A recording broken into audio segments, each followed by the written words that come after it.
Warning, this program will discuss adult themes. Viewer discretion is advised.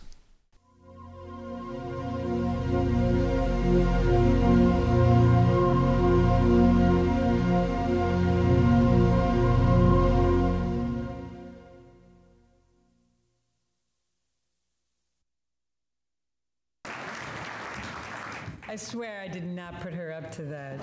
She's just really enthusiastic. I swear I did not. It's really good to be here with you. Thank you. It makes me very proud of my church, and I don't know you, but I'm proud of you, and I'm delighted finally to have the opportunity to be with you. I have so many things going on, including children, and now they're getting to the age where two are in college and one is, in the middle of high school, and I have a chance to do more of the sorts of things like this that require the 4-hour Friday afternoon drive in the car. So it's a pleasure to be here. I actually went to school here at Villanova, and I thought I can't let the opportunity pass because to tell you that, because you just never know. I went here, and when I did go here, Villanova had just had women, not for a long time. And what happened was that I found out that my group of women who sang was given like a third of the budget that the men's group had, because they'd been around longer. So I wrote, I'm a lawyer, you can see that before, during, and after. I wrote like a 21-page petition to the Office of Student Affairs, and I said, you need to add the budgets together, divide them in half, and give me half. I was literally, my women, when we were traveling, I was president of the group, we were staying in hourly rates hotels. I said, you don't want us doing that, do you? We are, but you don't want us to. So anyway, the men's all of a sudden lost their refrigerator full of beer, they lost the Hilton Hotel, they were in the same kind of flea bag places we were. And to make a long story short, last summer my husband's down at the beach in New Jersey, and he bumps into this guy who says, God, I haven't seen you in so long. He says to my husband, whatever happened to that bitch I used to know at Villanova, Helen Alvare? And with apologies to the campus and to all of you, my husband goes, you are never going to guess. I slept with her.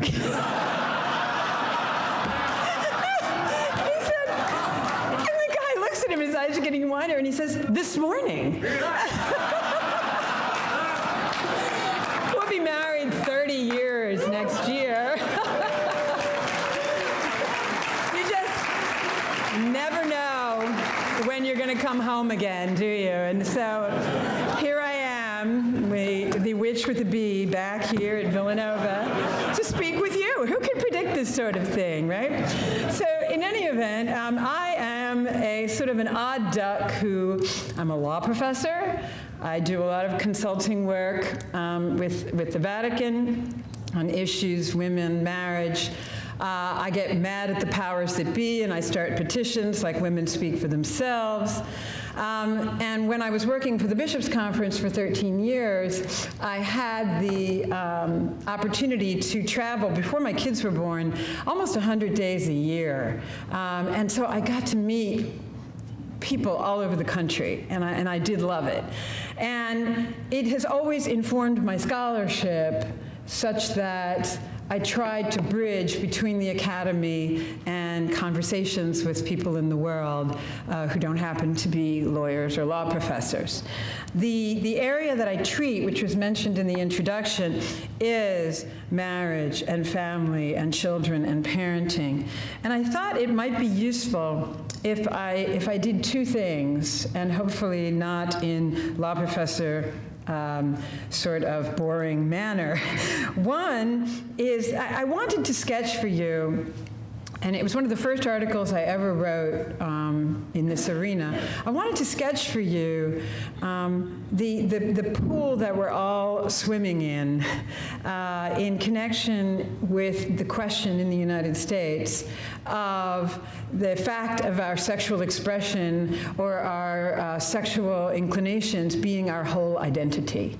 It affects so much in the United States, and it really has has its genesis in the no-fault divorce debates, the new reproductive technology debates, and really was very much a part of law by the time we got to contraception and abortion debates, and then as part of the cases on same-sex marriage.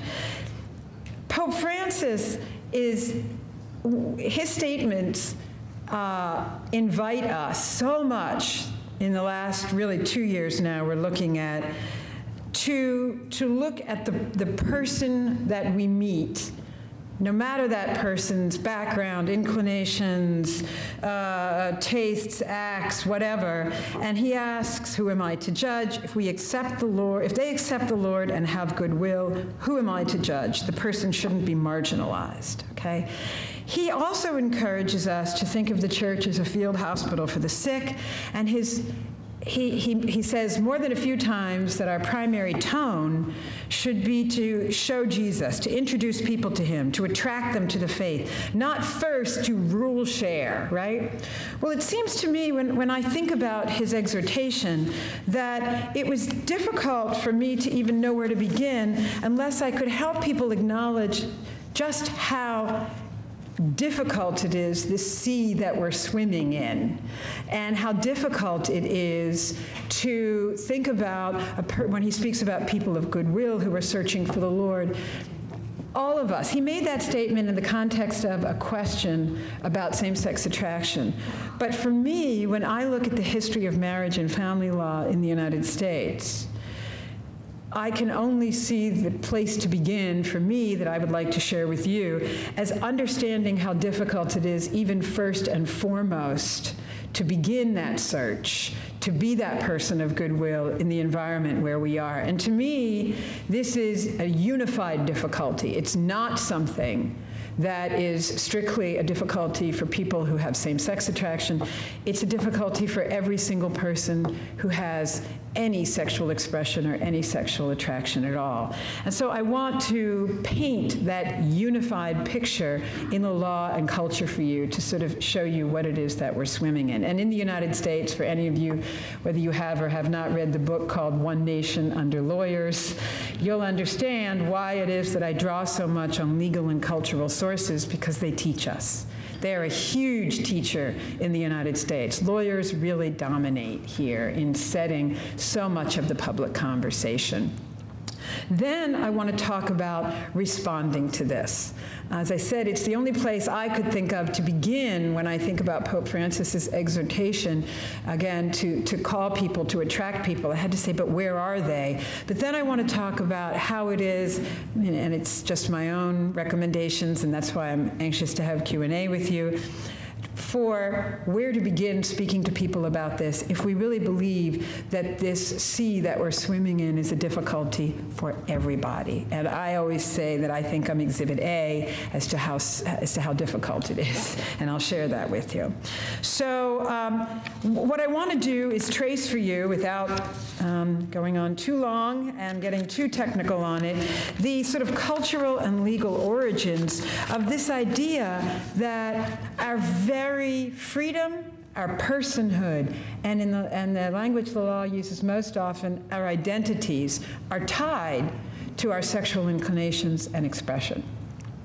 This really does, I mean, some people would trace this all the way back to the Enlightenment's rejection of a leading role for God and having rather the greatest or only role for individual free choice in life. Some others would trace it to the 1920s and the sexual revolution that went on a very wide scale in the 1920s. A lot of people begin their thinking about it with Sigmund Freud, and I think that's probably a fair place. Sigmund Freud and his disciples, who, if you looked at his material, and I'm sure many of you have, who taught that human behavior was motivated for the most part by unconscious drives, primarily the libido or sexual energy. You may have read even the famous quote by his disciple Wilhelm Reich, who invented the term the sexual revolution and wrote a book by that name in 19 1936. He wrote at that time, quote, "Sexual energy is the constructive biological energy of the psychological apparatus forming the structure of all human feeling and thought. Sexuality is the productive vital energy, simply speaking. Its suppression leads not only to medical damage, but to damage in the basic functions of life. The core of life's happiness," he says, "is sexual happiness." Okay? That was Reich in the 1936. Margaret Sanger, who comes along at a very similar point in time. You may know her as the founder of Planned Parenthood, which is still a really, really powerful, not only powerful lobbying force, but a very powerful cultural force. I don't recommend looking at their websites. It's both depressing and pornographic, but it's very powerful. Margaret Sanger weighed in with her writings and activism, claiming now for her that the first step toward women's sexual freedom was contraception. She wrote in Women in the New Race in 1920, "No woman can call herself free who doesn't own and control her own body." She made extravagant claims about if you take the baby out of sex, if sex is something all on its own, this is what would happen, she said. "It will break women's bonds. It will free her to understand her cravings and her soul needs. It will enable her to develop her love nature separate from her maternal nature." If I read to you from the dissents of Justice Ruth Bader Ginsburg in, say, the last 5 or 10 years, they would read very similarly to this. Okay, it's really harking back. "Marriage with birth control," she wrote, "would make a husband for his wife, quote, a veritable god, worthy of her profoundest worship. Through sex, mankind attains the greatest spiritual illumination. It will transform the world and light up a path to an earthly paradise," unquote, okay? So this is all going on. She wrote that in Happiness in Marriage in 1940. This then gets echoed by the work of the famous anthropologist Margaret Mead, who argues that basically all sexual restraints are just cultural artifacts. You could train kids with them, you could train them without them, but the human person doesn't come by them naturally, nor do they need them in order to have any sort of happy or free life. In fact, she argued the opposite. Then, of course, in the mid-20th century was Alfred Kinsey's fabricated, perverted, and really harmful to some children and others research, claiming really sort of the dominant role for sexual appetite in the lives of men and women. The feminists of the later 20th century picked up on this childless sex aspect of the philosophy that went before, but they threw the marriage element out completely. They threw men out completely in some versions of feminism. On the basis of the true fact that men had oppressed women globally and historically, they, however, proposed that women's path to equality lay in having an identical life. And part of that required sex without a child. So do you see the interrelationship between what's being proposed as freedom for women, the movement for contraception and abortion, is really the same thing that's going on today with an attempt to redefine marriage as strictly about the two people in it and that children are really not a factor. It's all of a piece. One can argue, and people will argue that the Catholic Church would say, oh my God, every act of sex has to be baby-minded, which of course is a misstatement of the Church's teaching. But the idea of actually removing from the whole concept of sex that somehow God could have put a baby anywhere but put it there, that's a pretty weighty thing. I mean, God could have figured any way to bring new life into the world. But the fact that sex is associated with that in the order of creation is something that conditions it even when a couple does not, that it's not medically or possible in the woman's fertility cycle or whatever. But the movement of the feminisms and of the sexual researchers of that time was to say, if you remove the baby from it psychologically as well as physically, then sex will become what it actually is, what it should be, and it will be the most insane happiness in paradise. So this worked in all the sexual issues of that time. Then you have Betty Friedan and Simone de Beauvoir, and I sat down and reread in one day The Feminine Mystique and the Second Sex. I just wanted it to rain down on me. So I could really like, say, if a woman was immersing herself in this, what would it feel like? You know, and imagine if you are, and Betty Friedan and Simone de Beauvoir were really both writing for highly educated women who felt that they wanted to get out of their role in the house. And so I thought, put myself in that framework, and what would these books feel like? But one of the interesting things I found was in the end, they did the same thing, but far more restrained language that Margaret Sanger did. They just said sex without the burden of children is just insanely great. And husbands should be so happy for this. Wives should be so happy for this. Boyfriends should be so happy for this. It will just make the experience that much greater when children aren't attached. You see how this applies to everybody? It's a fascinating strain in the literature. And then the head of the National Campaign to Prevent Teen and Unplanned Pregnancy, to bring this from 1968 to today, just last week, the head of the National Campaign to Prevent Teen and Unplanned Pregnancy, which sounds really great, but really it's a big birth control promoter. Birth control as the answer. She made a pitch to say men have got to get on the bandwagon to denounce this recent religious freedom decision, Hobby Lobby. Why? She said, men, don't you realize what a sweet deal you're getting? You can have all the sex you want with your girlfriend and the baby is not going to be attached. So, I mean, this could be Margaret Sanger. It could be, but it was last week. Like, it's fascinating how they think you take the child out of it, what nature put in, and somehow we will have manufactured this to be a far better experience. It's fascinating. So this was all just before or a tiny bit after the Supreme Court of the United States beginning to get into the act. And they began in 1965 with a lawsuit against the distribution of birth control in the state of Connecticut. It's called Griswold versus Connecticut. And there they began on a more cautious footing. The court said marriage is a very special thing. Couples in marriage have a right of privacy that inheres in the relationship, and it also inheres in a bedroom in a house. It's in a place, and it's in a relationship, and the state is not going to come in and search for birth control. It's a constitutional right of privacy, that it's about the privacy of a relationship and the privacy of a bedroom. Even the justices who dissented there because they thought the court was making up constitutional rights said, we think the law is uncommonly stupid, but we don't think it raises constitutional rights. We think people should go and get the law struck down because it's stupid. But a constitutional right to birth control, they said, we think that's a little far from the text of the Constitution. Well, anyway, but that's how the court got started. Then in 1972, they hold that this right of privacy isn't about marriage. It's in the head of a single person. And they said in the head of a single person is the right to decide whether or not to have a child. And it's not about a private place. It's not about a private relationship.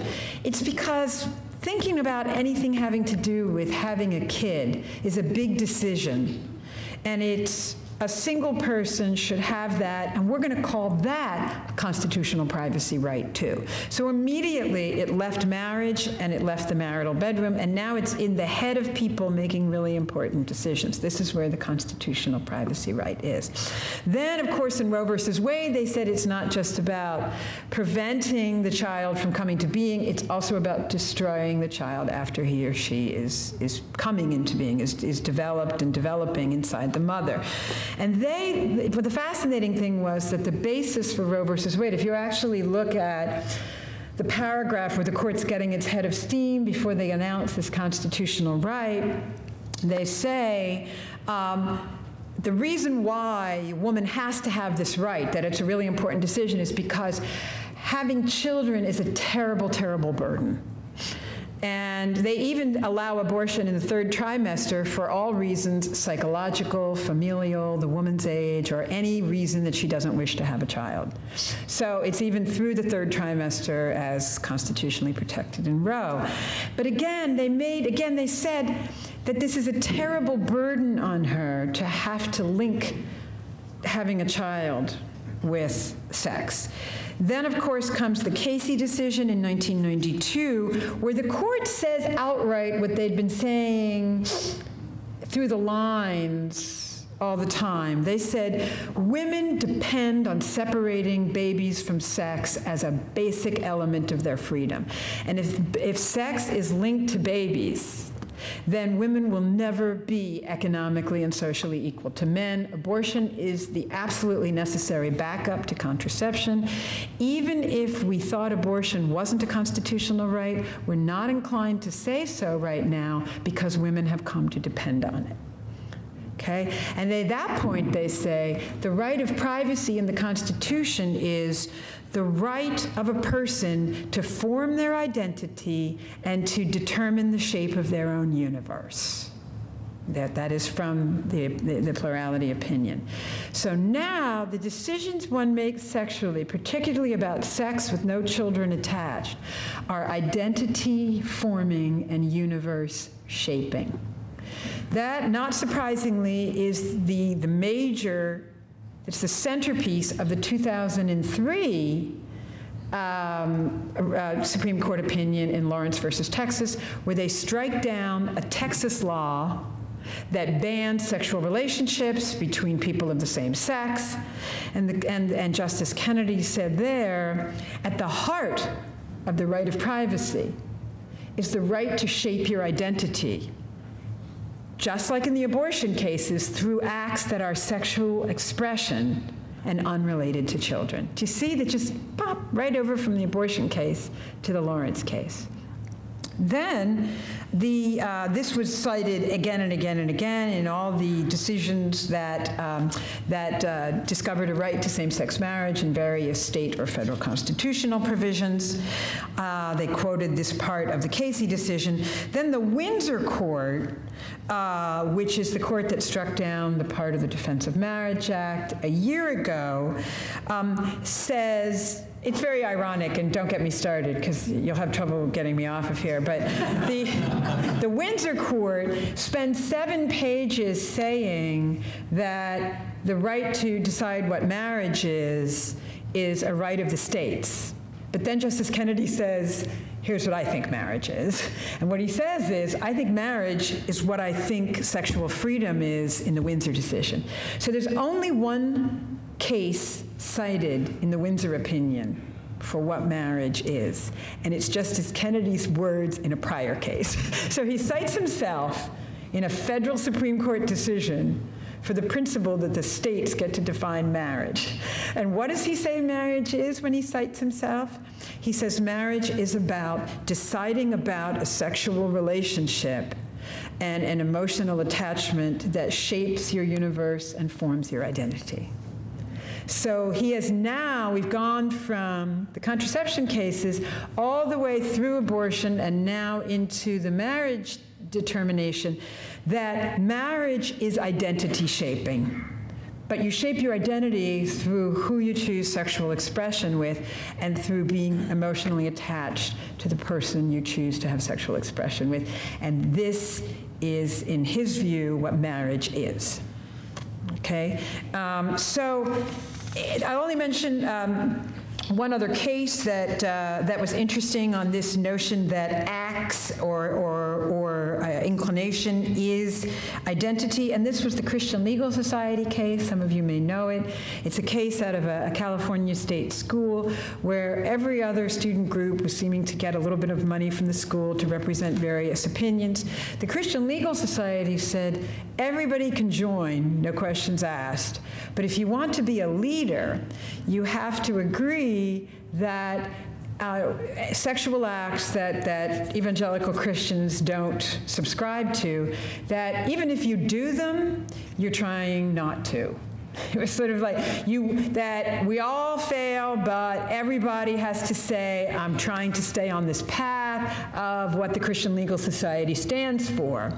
And at that point, the university changed its policy midway and all of a sudden said that all the groups on campus had to have an all-comers policy. Even if people hated everything you stood for, you had to allow them to be president of your group.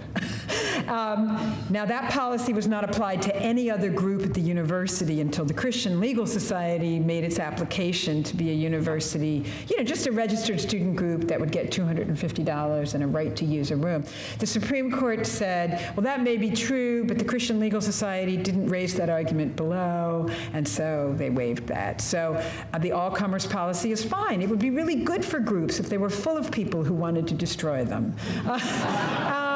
That seems fair, and it's a good way, Justice Ginsburg wrote, for students to learn to deal with people who disagree with them. So anyway, but in that opinion, the students said, we're not violating the university anti-discrimination policy about identity, but rather we're saying that if you did any conduct, no matter what sexual expression you're talking about of any person in the group, if you didn't think that you ought to be turning away from it if it wasn't part of our policy, you can't be a leader. They said, so we're not turning people away because of past acts or inclinations.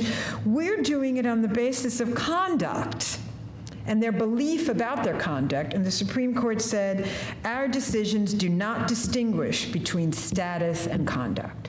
So you are, for purposes of anti-discrimination law, what you do. You are what you do. This is what Lawrence said, and now the Christian Legal Society said, your sexual expression is your identity, okay?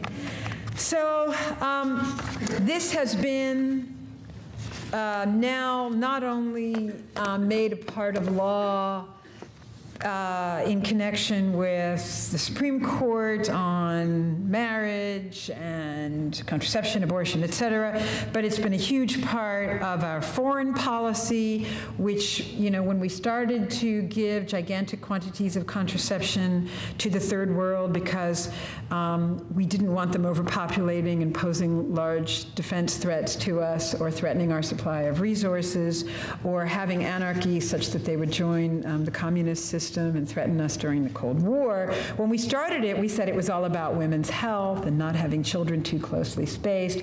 Now our foreign policy on birth control is to empower women to have sexual expression without the burden of children, and we're very, very clear about this. We use some health messages here and there, but it's really the main thrust of the language of foreign policy now.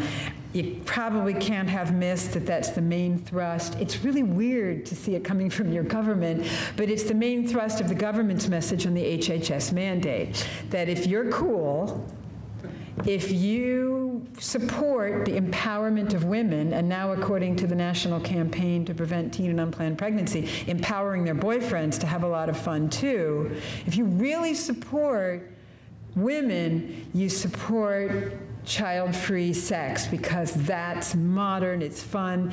Who are the spokespeople? I mean, the government has not put up spokeswomen who are poor women without birth control. Women not only at the poverty line and below, but women really above the poverty line significantly are all given free birth control already in many government programs that already exist. They've put out as their spokespeople Sandra Fluck, a well-off Georgetown law student who is single. They put out as their spokespeople a young couple on government posters in Colorado where she says, he's really hot, I hope he's as easy to get in bed as the birth control was easy to get free from the government. They're putting out the daughter of the head of Planned Parenthood in New York City who's, I'm a newly divorced woman, I need a sex life, and I don't see why I should have to pay such expensive. So the government is really putting out the message. You may have seen the re-election ad by Lena Dunham, the actress from the TV show Girls, who compared voting for Obama to having your first great sex. And her closing line in that was, hey, it's super uncool to be out and about and someone says, did you? And you said, no, I wasn't ready. Great. That's her message to teen girls. So again, the message is sexual expression is freedom, it's equality, and in fact, the message coming from the administration and from groups in Congress is you're conducting a war on women and according to the national campaign, you're depriving their boyfriends of a lot of fun, and you're causing them to worry if you don't believe that religious employers should provide them free contraception, okay? So this is what I think we're swimming in. And the irony is that we're swimming in this when we have better research than we've ever had, ever, in the history of sociological and psychological and law and economics research, that people really, really benefit from stable, equal regard, loving, long-term relationships, not sort of, there's a new word in the sociological literature, not non-relationship sex, which is the word in the literature now. You may or may not have ever read Mark Regnerus, the sociologist who wrote Forbidden Fruit and then Premarital Sex in America, where he talked about 1 out of every 3 sexual encounters on a college campus being the first day. 1 out of 3 was the day they met. And that's the term for that in the literature is non-relationship sex, right? But this is, we know that it is not the key to happiness. We know in particular that the communities that are falling apart the most are communities of people who have suffered abuse, communities of poor women, minority and immigrant communities who have this whole falling apart of the idea that there's something that the man and the woman have that's very good, that there's something beautiful about a child, that they need to cooperate on mutually. Wealthy people are kind of doing okay. They mostly get married, they mostly stay married. They mostly have kids in marriage. But this whole separation of love, sex, kids, and a long-term relationship is not really helped people. Even though we know this now, better than we've ever known it, we are no less opposed for suggesting that this is so. So how, in this environment, where our thinking, where the literature even, is characterized as really, really oppressive and somehow against people, against freedom, against wholeness, happiness, joy. How does one speak into this? Yeah, I think you've already probably figured out from my introductory story that I am not pastorally gifted. I am not the master of nice. In fact, I'll never forget when I was working in the Crisis Pregnancy Center movement, someone came in to me and said, "I'd love you to come in and give a talk at my Crisis Pregnancy Center." And I'm like, you know what, I'm kind of in my lobby Congress and poke a few fingers in people's eyes. I'm not sure I can really be of use to you this week. You know, sort of, but getting older, having kids get older, having more friends in every circumstance in life, people who have same-sex attraction, people who are in divorces, people who are struggling with infertility, people who are not able to find marriage and would so love to be married, and so forth. Thank God, and I mean that directly, it has a way of changing you. And what I discovered is that I had always intellectually understood that all of these difficulties that I've just talked about all came from the same place, but I wasn't speaking about them other than in a legal vein, in a way that was helpful to people understanding that they all came from the same place. So for me, a spiritual tipping point on this came when I read Benedict's Deus Caritas Est, maybe my favorite encyclical of all times. And in it, he has a question, I think it's either toward the end of the first half or beginning of the second, where he says, "Am I really asking you to give every single person love?" And he says, "Yes. I am asking you to give every single person that look of love they crave." He puts people's cravings together with my responsibility, right? Very directly. I am asking you to give every person that look of love they crave. And I realized in the years that I spent in the pro-life movement, what I learned the most was from women who were post-aborted. And I learned that there was no even sitting with, being with, learning from, speaking to anyone who had been in that circumstance about abortion without starting with that Benedictine look of love they crave. And I began sharing my own major disasters in my life, major bad choices, in these arenas with women who were post-aborted. And it occurred to me that it's probably a good thing to do with respect to anything, in any, I understand that one of the images you've been using is the wing of the field hospital. Any place in the field hospital that Francis is talking about that deals with any question of sexual expression that is divorced from its fullness. And in my case, for me, where I fell down the worst was in precisely what I've talked to you about tonight, divorcing it from children. And I found that when I went out and talked about this, that this was something that most Catholic women in particular, since we're the ones who think about, are we going to have the children? When are we going to have the children? What is this going to mean for my work, my school, my staying home, my ability to support myself or my family? And that speaking about my own failings in this regard was a way of opening the door. When Pope Francis came in and he referred to himself, I think it was in the America interview, and they said, how do you think of yourself? And he said, first, I'm a sinner who Christ has looked upon. And he told the reporter that his favorite painting, which has since been looked at by so many of us, was that picture where Christ goes in to find St. Matthew, and Matthew's playing cards, and he leans down and he tries to look away from Jesus, and then he's also like holding on to his cards, like I'm keeping my winnings, or I don't want you to see I'm playing cards, or whatever it was.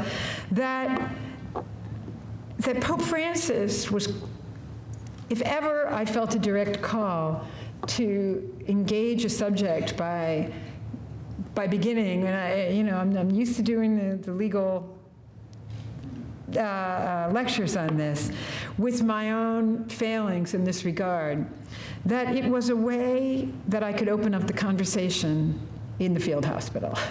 And I also realized when I traipsed around the United States, and really for the bishops I started doing it in 1990, and I've been out of the conference for 15 years, but it hasn't stopped me from traveling and seeing a lot of people, that it opened up other people's willingness to have a conversation. And frankly, among women, the conversation that it opened up the most was their fear of having children.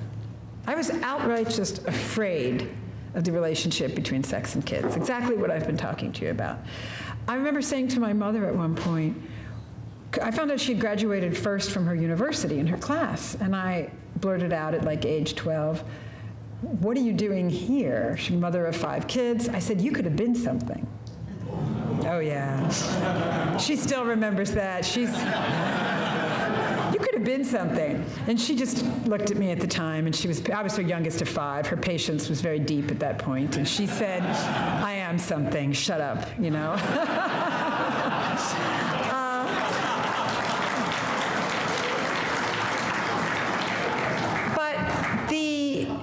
And when I go out and speak, I have to say what most women want to talk to me about is that they're afraid of children too. In fact, when I wrote a book called Breaking Through, Catholic Women Speak for Themselves, I put my chapter as the opening chapter, called Fear of Children, because it's the question I got asked most by every woman about herself or her daughter, and every 20 or 30-year-old that was ever, came to one of my lectures at like a university or in a university town. And opening up to the influence that this big old culture, as I described it, had on me, and my struggle to come to terms with the Church's teachings, whether on contraception. I remember when I read Mulieris Dignitatem, when JP2 wrote about motherhood, I was furious. That's all I can tell you. I was furious about his waxing so eloquent about mothers. And I remember I was just newly married, saying to my husband, all of that could be true about you. This is no special relevance to me. None. Sharing that with other women and having this conversation about coming to be at the service of things that were more true, they were larger, they were about people who were vulnerable and needed me, in particular my children. Coming to flip my entire conception of my life as building up all of these resources for me and then turning them over to kids. When I said to my mother, you know, you could have been something, I think I went on and I said, you spent all those years in school, you graduated first in your class, you had this thing and then you just didn't use it. You didn't get anything back. You know, you build up, you build up, you build it. What, you just hand it over to Dad? What's that about? Felt very strongly in that regard. My father says I was a feminist beginning at 8. When John Paul II wrote the word Christian feminism in Evangelium Vitae, I was given an early copy to do press for the American media because I was working at the CONF, and I went soaring from the airport with my copy to my husband, and I'm like, look, he used the word feminism, I win. You know, paragraph 99. I went to my father, look, Pope's with me on this. This is so cool. But then, of course, we saw that his version for both men and women is mutual service in regard to Christ, right? So then I had that to grapple with. Where does this lead me? In my conversations on anything having to do with the church's teaching, and frankly, I write a lot where I take wonderful insights from the church's teaching, our social teaching, our theology of the body, something Francis said last week. I try now, in the structure of my remarks, to begin by helping everybody understand that we are in the exact same situation, every single one of us. And I believe it with every fiber of my being, but I didn't believe it until my 40s.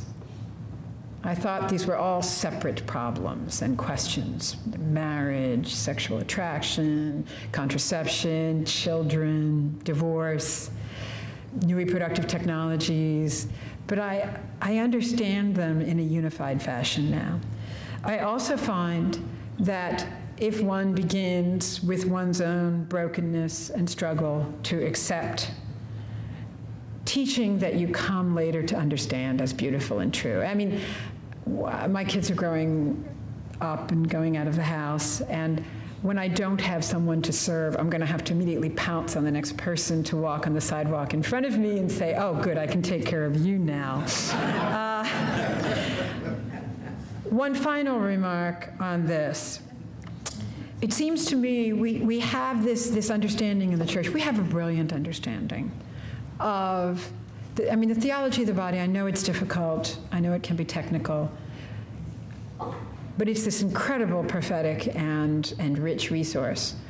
I don't think we've done a sufficient job trying to bridge from some of that technicality to the common conversation. I had a 13-year-old write me about her addiction to pornography and masturbation a few months ago or whatever, and to begin to speak to a 13-year-old on just to put it in those terms. Had I not attempted, I drafted a theology of the body sort of little curriculum for 6th graders at my kids' school. Had I not spent a summer doing that, where would I have even begun? Most people don't do that. So the church has got human sexual expression, and again, it's been poured out in the theology of the body. It's tied up with the identity of God as community, what our body looks like as made for connection with others, and as an indication of our disposition for relationship and communion and fruitfulness. And St. Paul ties it up with Christ's relationship with the church. We have all of this intense and important stuff, but I really feel that the time is now. The time was 30 years ago, but okay, now we'll have to do to bridge this, to be the kinds of conversation that we can not only have at the level of anyone who would come into a parish or anyone who would be in a school, but so that it includes everyone in the parish who knows that they are in the same place as human beings. If there's one thing that this cultural and legal tsunami should have shown all of us in the last 50, 60 years, and I know it has its origins before then, but that it is sweeping over all of us with the same ideas that we're all subject to. And I find that Pope Francis is particularly wonderful at getting us to think about the demands of starting with our own brokenness, beginning with the call to recognize that, as he did with himself, to talk about something beautiful, to introduce the beauty of Jesus, and not to speak first and foremost in the tone or with the list of the do's and don'ts. I think this language is within us. It's not, we're getting there. I saw in the pro-life movement we're just freaking brilliant about this stuff. After 40, 50 years of practicing, we're not there yet on the marriage and family and human sexuality issues. We're still using terms that just institution, foundation, sacred. It's all beautiful, it's all true. It's just not engaging people where they are at this point, in my view. So I think I'll stop there. I think we're happy to do Q&A, right, if you're willing. And thank you very much for your kind attention.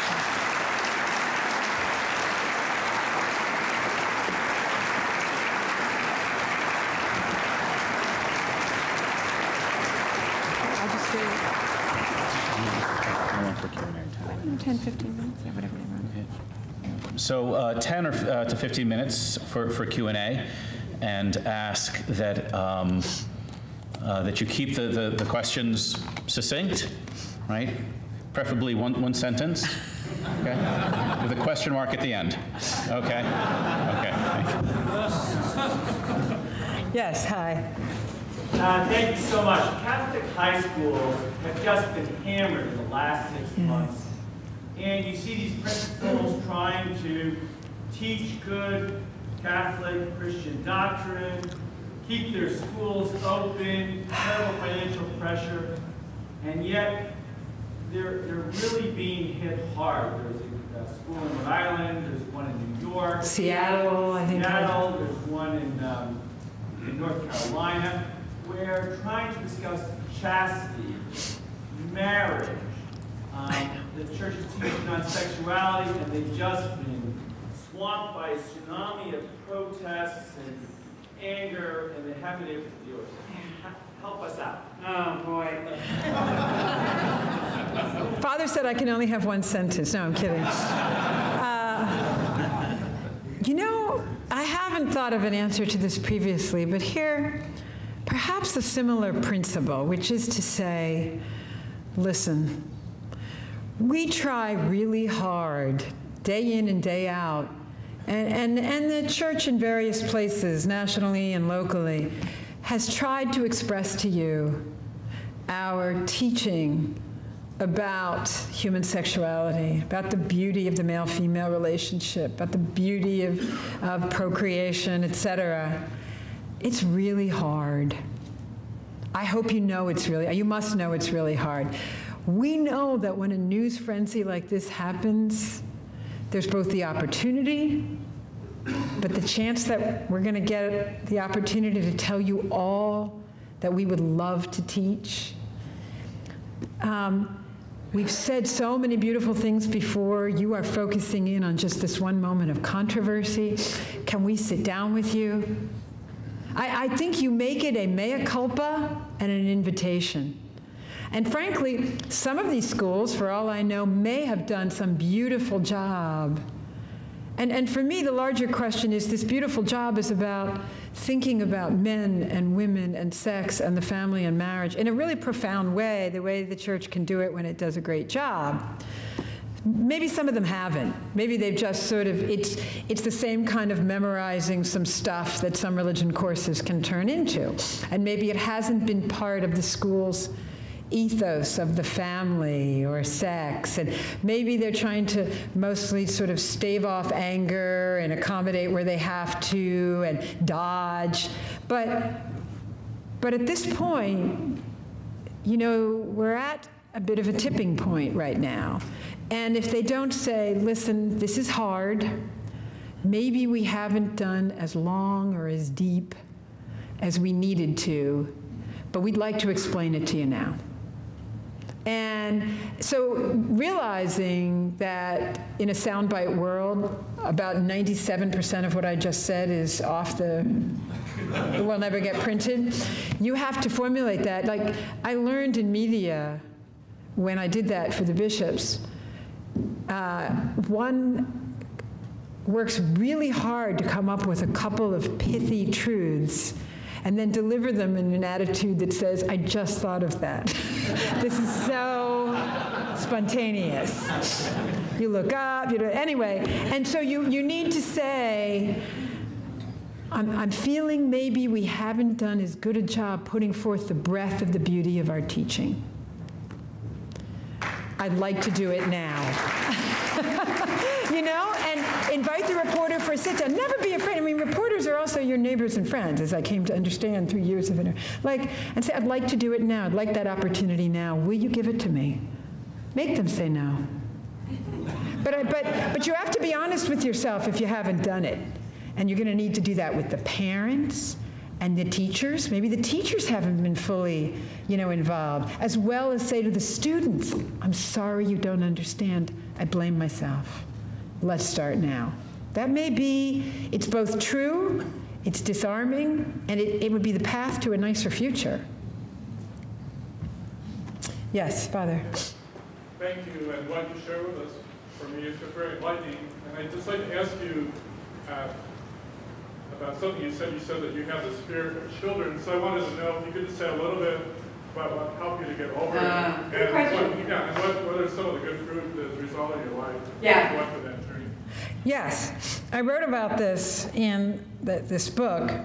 I don't have too many deus ex machina moments in my life, but I did have that moment in my late 20s where all of a sudden what Pope then Karol Wojtyła said in Love and Responsibility like became a reality in my life, which is, he said, even the back and the forth of a really good marriage starts to feel like a closed circuit. And I had this, I express it better in the book because I worked really hard on those words and I can't remember exactly what they were, but I began to feel the closed circuit and I wanted more life. That was the word. So, just FYI, I was pregnant 7 times after that. I miscarried right through to my if you must know, to my 46 years old. I was like, God, I've got gray hair, I'm pregnant, and I think I'm getting arthritis. Like, what is it, am I old or am I young? But anyway, I had the first child, and then she was the invitation to then it was, and she was really hard. We used to joke, I mean, please do not print this, anyone, but she knows this now, but we called her Muammar Gaddafi because we said she kept us hostage for decades. She's the loveliest child you can imagine. She's in college now. She's so wonderful. She was really difficult. If you corrected her, she'd say things like, it's not nice to speak that way to little girls, you know? You. Be like, oh, right, you're me. She has the same curl, and, you know, she's very, very funny. Very smart philosophy major at UChicago. Anyway, one child, and I remember when I had the second child, I looked at her literally, the second child was 6 weeks old, he's sitting in a bucket on the dinner table, and I turned him, bucket, I mean like the car seats, right? We used to call them buckets, not a bucket. We called them buckets because they had a handle, right? And it was like this big, so he's sitting on the bucket at the dinner table, and I remember saying to my husband, okay, it still feels small. Like that was just one child opened up the next, and then when I actually experienced that whole service thing, do you see, I'm not really very verbal at this one. I just wanted more. It was more fun. there was more life, there was more interaction, there was more interest, and just, I often quote that last bit of the Flannery O'Connor book. I think it's A Good Man Is Hard to Find, which is the one with the misfit and the grandmother. Good Man Is Hard to Find, where the grandmother suddenly begins to see everybody as possibly her own child. At the end, the misfit's about to shoot her, and she says, "Oh my gosh, you could be one of my own babies." That JP2 and Benedict wrote about it, and then I saw it come to life in my life. You see them, and then the next thing you know, you're teaching students, and you're like, "Oh my gosh, that's somebody's kid. That could be my kid." And I have trouble not calling, my 6'4" male students honey. I have to cut that out. I did that once by mistake, and he kind of looked at me, and I went, "Sorry, just got off the phone with my 6-year-old."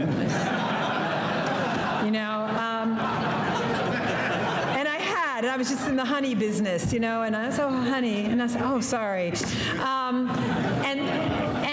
And then you come to see other people. Like this ability to see other people, to give them that look of love they crave, started with one kid. I don't know what happened precisely, but it just seemed that I needed literally more life. And so that's what happened. I can't, yeah. Yes. Women's fear of having children, having been built up through all the cultural history you mentioned. But I think this has also affected men. I mean, 75 years ago, a man and woman got married, we're going to have kids. Yeah. This is it. But I think even, and I speak as a father of young adults, you first get married, and then what? We're going to have kids. Right. It's a separate decision. It's become totally separated from marriage. Right. And so it's not just an issue that women deal with, but I think also men. Right. If you look even at books in the most secular university about anthropology or about economics or psychology, they will always have a chapter on the pill. Because it was a technology shock, then followed by abortion, that enabled the divorcing, not just of in a particular instance, but as a thought in your head, that there had to be something about sex had a relationship to creating new life.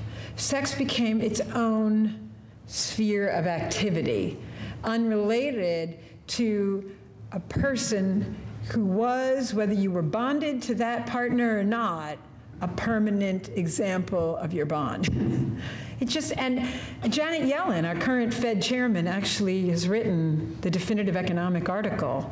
Why is it, she said, that abortion rates, out-of-wedlock pregnancy, and unintended pregnancy rates have gone through the roof since the widespread introduction of contraception? Because sex and children became a separate thing. Her husband's a Nobel Prize-winning economist, George Akerlof, and the two of them, with another guy, David Katz, wrote the article on this topic, that they said it's bound to happen when you separate these. So what I'm saying is it's an issue we all have, whether one is talking about same-sex attraction, opposite-sex attraction. Sex is its own sphere of inquiry.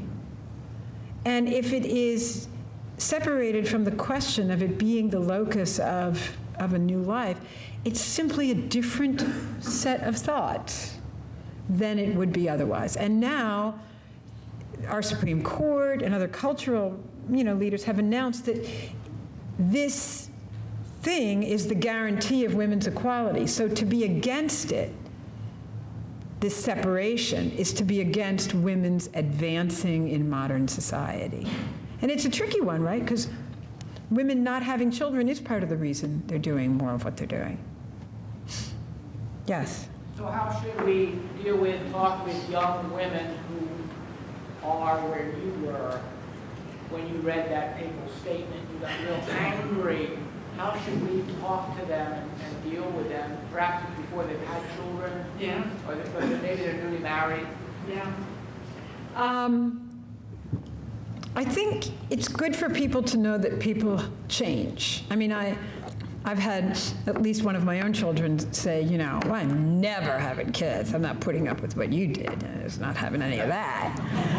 And I first always smile and I say, oh God, you're just totally channeling my 15-year-old self. It's so cute. I mean, because, you know, they know where we are today and how I feel about them and children generally.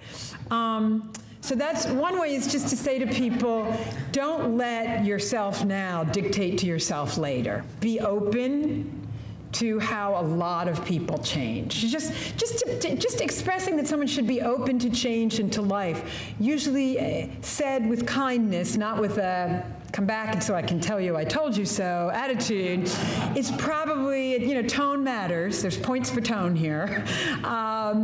Is probably a really good thing to do. It's just to say, don't, you know, be too proud to reconsider when you're older. So many women do.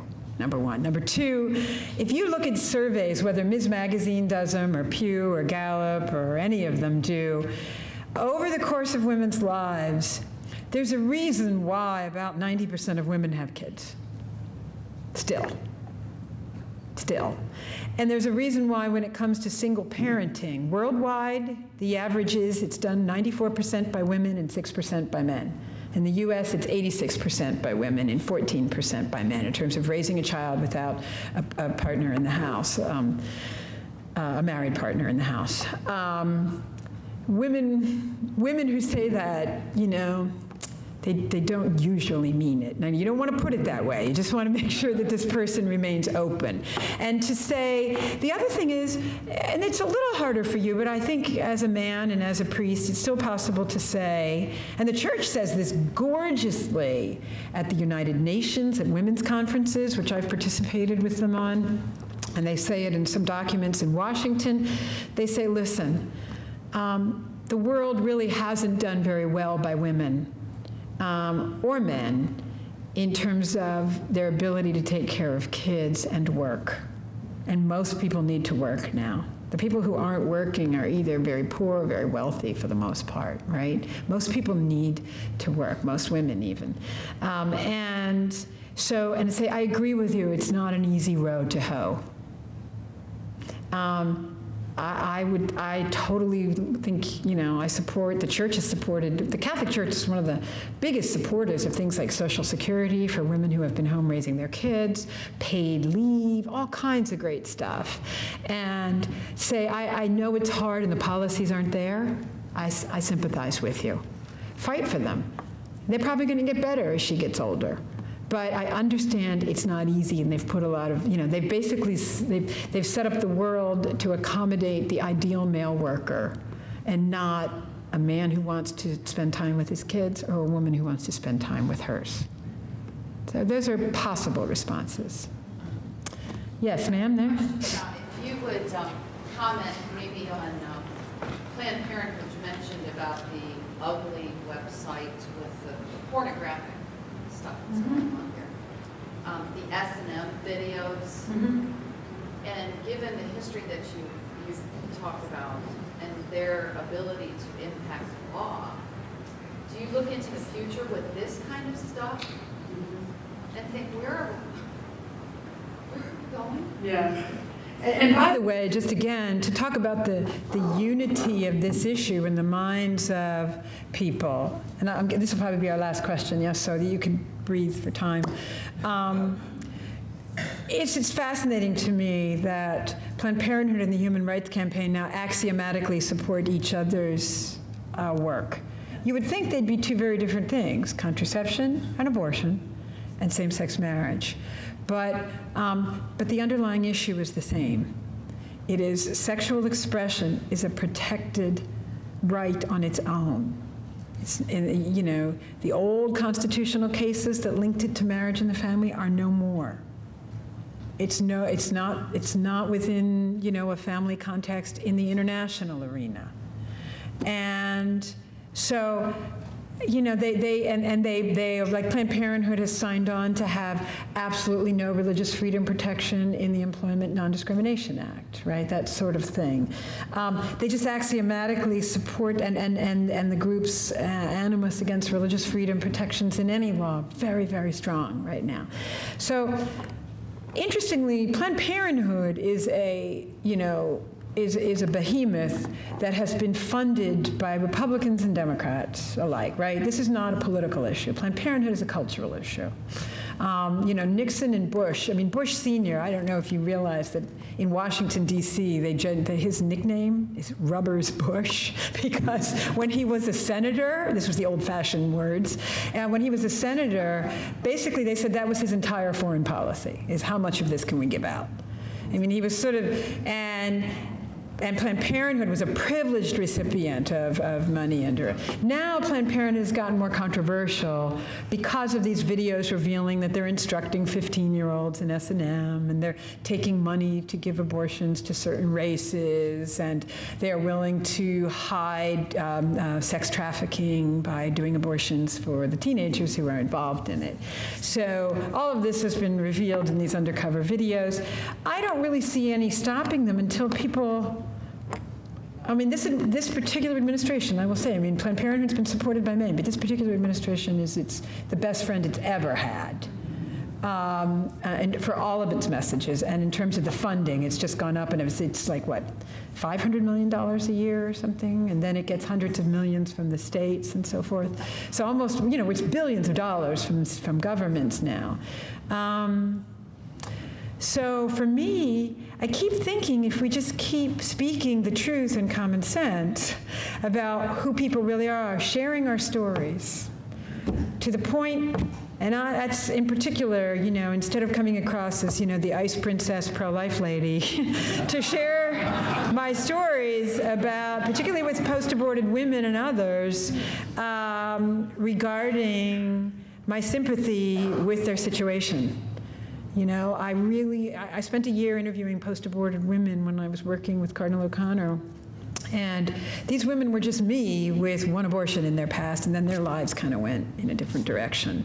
And so I keep thinking we just don't stop.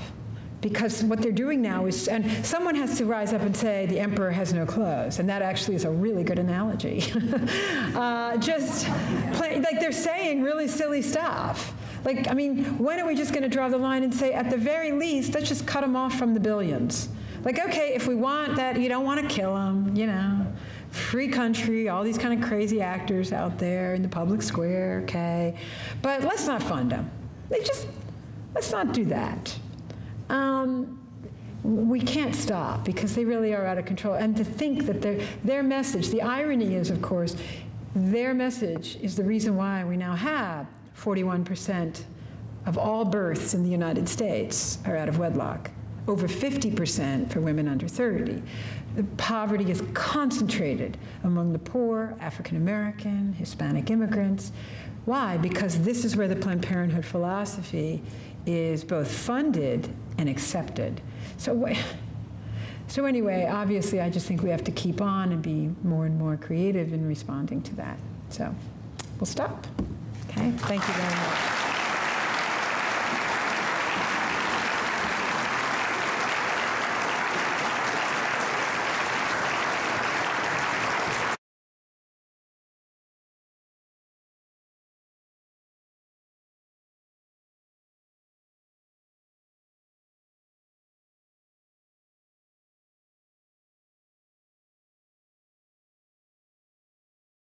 No.